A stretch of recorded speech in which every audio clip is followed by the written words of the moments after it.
쉽고 재미있는 시사경제 페페TV에서 존경하는 대한민국 국민 여러분께 말씀드립니다. 아낌없이 주는 나라 한국은 그 명성에 걸맞게 참으로 많은 것들을 베트남에 해주었습니다.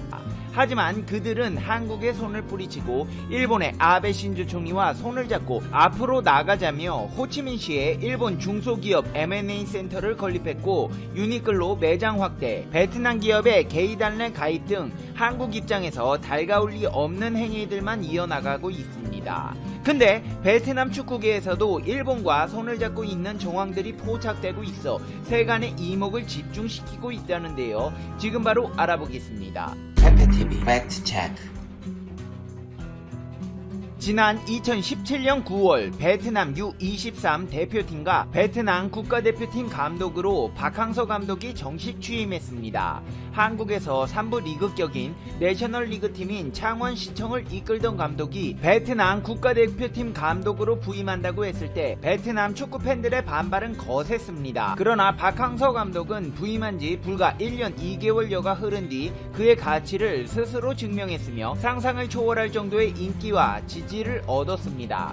그도 그럴 것이 박항서 감독은 그동안 역대 베트남 축구에서 얻었던 어떤 결과보다도 더 뛰어난 성과를 일구어냈습니다. 베트남 축구 역사를 모두 새로 써버린 것인데요. 2018년 1월 중국에서 열린 AFC U23 축구 선수권 대회에서 한국, 호주, 시리아와 함께 D조에 속했습니다. 한국, 호주는 아시아권에서 최강의 자리를 다투는 강호이며 시리아도 경쟁력을 갖춘 팀으로 베트남 입장에서는 예선 통과는커녕 1승이라도 거둘 수 있을지 의문인 조편성이었습니다. 그런데 막상 대회가 시작되자 베트남 대표팀은 한국, 호주, 시리아를 상대로 전혀 주눅들지 않고 자신들의 축구를 선보이며 조 2위로 통과하는 실력을 보여주었습니다. 비록 결승에서 우즈벡에게 연장 끝에 패하며 준우승에 머물렀지만 베트남은 AFC 주간대회에서 사상 첫 준우승이라는 베트남 역사의 길이 남을 성적을 거두었습니다. 이후 출전한 2018 자카르타 팔렘방 아시안게임에서도 또 한 번 베트남은 대회를 뒤흔들어 버립니다.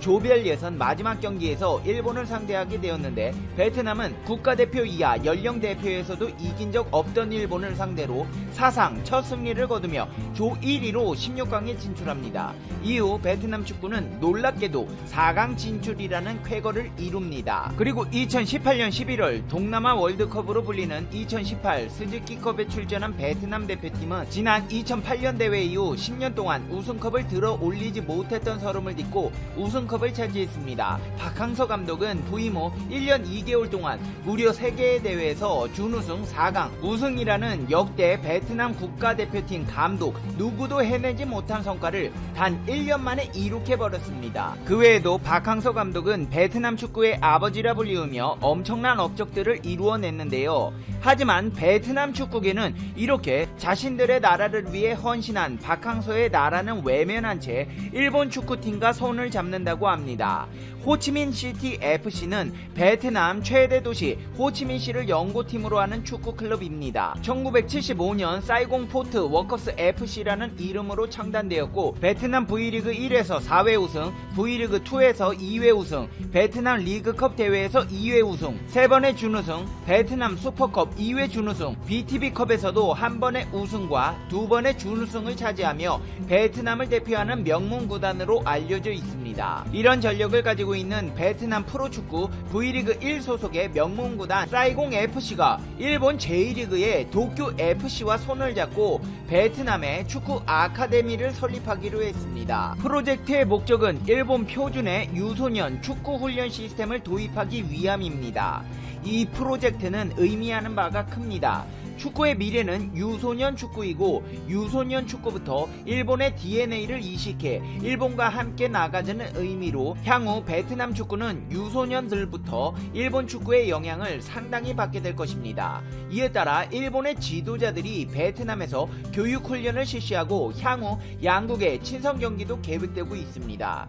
도쿄 FC의 나오키 오카네는 이번 협력을 통해 두 클럽에게 도움이 되기를 희망한다고 밝혔고 부티엔탄 대표 목표 또한 코로나19 사태가 완전히 종식돼야 우리의 계획을 수행할 수 있지만 지금은 장기적인 전략을 수립하고 있다며 J리그는 아시아에서 가장 발전된 시스템을 가지고 있다. 선진 시스템을 도입하면 우리 구단은 더욱 발전할 것이라고 말했습니다. 이번에 베트남과 인연을 맺게 된 도쿄 FC 또한 1935년에 창단한 일본에서 가장 오랜 전통을 가진 일본 대표 구단입니다. 일본 대표 구단과 베트남 대표 구단이 손을 잡고 유소년 체계를 구축해 나간다? 양국의 축구 친선 외교는 앞으로도 계속될 전망입니다. 페페TV야, 에이 난 또 뭐라고.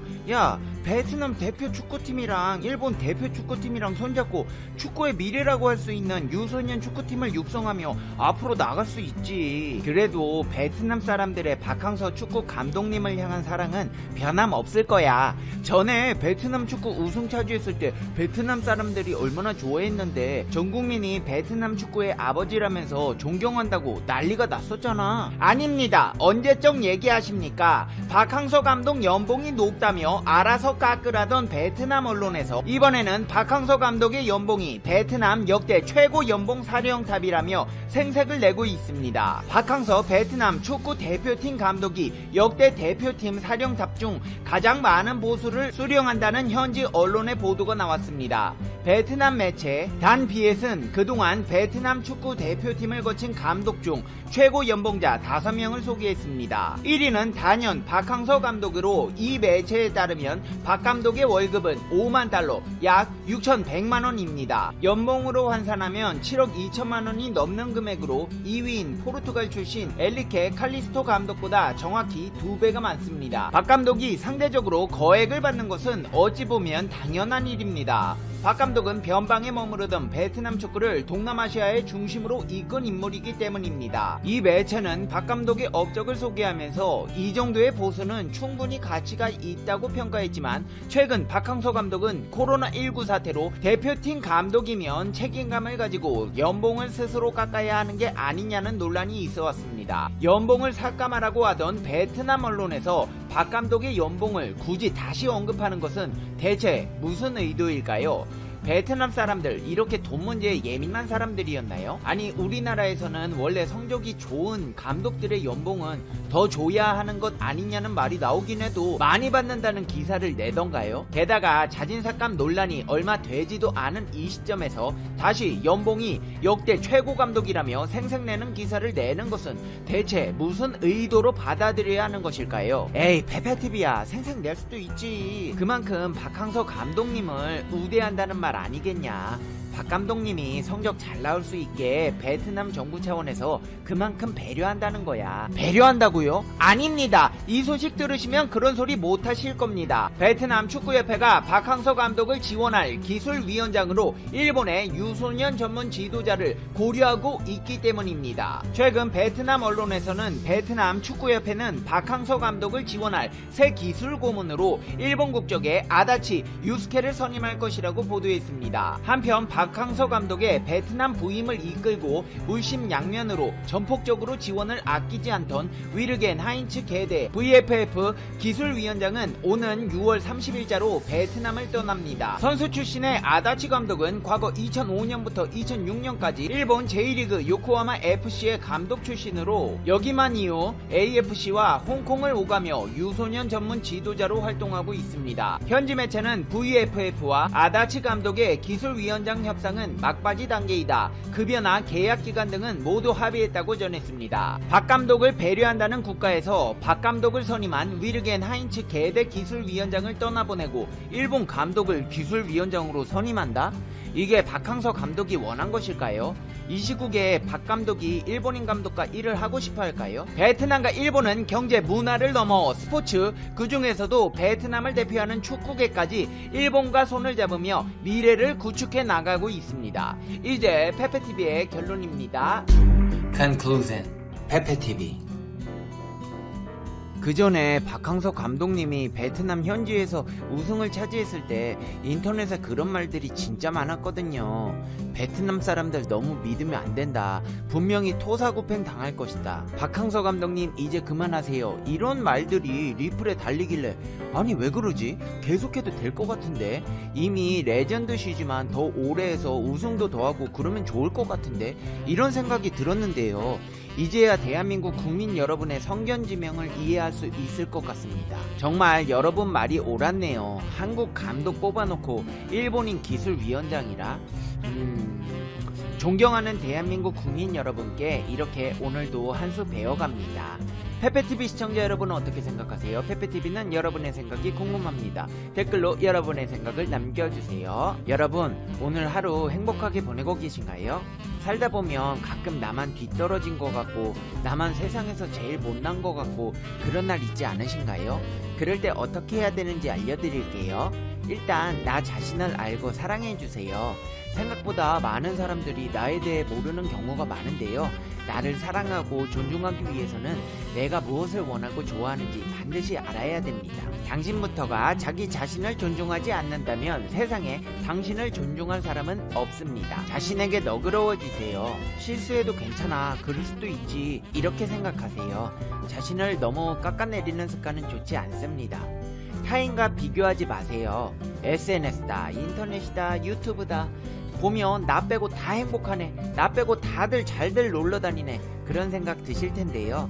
사실 막상 알고 보면 특별한 인생 있겠습니까? 좋은 것만 보여주고 아픔은 숨기고 있으니 특별해 보일 뿐이죠. 멀리서 보면 다들 우주의 먼지 같은 존재에 지나지 않습니다. 꼭 비교하세요. 당신이 비교해야 할 대상은 오직 어제의 당신뿐입니다. 모두에게 사랑받으려고 하지 마세요. 그건 세상에서 제일 불행해지는 지름길입니다. 싫다 그러면 상대하지 마세요. 부정적인 기운은 무조건 멀리하십시오. 남을 미워하지 않는 건 나를 위한 일입니다. 누군가를 미워하는 일이 나를 더 괴롭게 하기 때문입니다. 미움은 덩굴 같아서 그런 마음이 싹트기 시작하면 부정적인 사고로 얽혀놓습니다. 화는 화를 부르고 미움은 미움을 낳습니다.